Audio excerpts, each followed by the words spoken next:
آپ دیکھ رہے ہیں IAK نیوز۔ ماہ ربیع الاول کا آغاز ہوتے ہی راولا کوٹ میں المصطفیٰ ویلفیئر سوسائٹی کے زیر اہتمام عظیم الشان محفل استقبال ربیع الاول کا انعقاد کیا گیا۔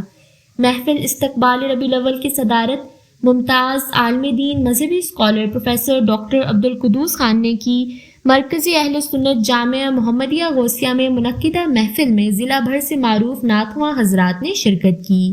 اس موقع پر المصطفیٰ ویلفیئر سوسائٹی راولا کوٹ کے صدر منیر احمد قادری، ایریا مینیجر مسلم ہینڈ پنچ افتخار انقلابی، تنظیم المدارس اہل سنت آزاد کشمیر کے ناظم اعلیٰ قاری خلیل احمد قادری، عاشق محمد طیب، مفتی وسیم شوکت، علامہ نزاکت حسین، ناظم انجمن طلبہ اسلام ابتسام زاہدی، ساجد خورشید، مفتی اسرار احمد، انجمن اساتذہ کے بانی صدر پروفیسر خان گل خان اور دیگر نے بھی خطاب کیا۔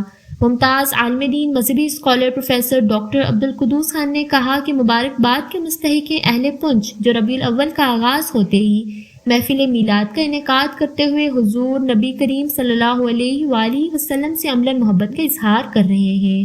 ہمیں آمد مصطفیٰ صلی اللہ علیہ وآلہ وسلم کی خوشی میں رب تعالیٰ کا شکر بجا لانا چاہیے، چونکہ حضور صلی اللہ علیہ وآلہ وسلم کی ولادت رب تعالیٰ کی طرف سے کائنات کے لیے احسان عظیم ہے۔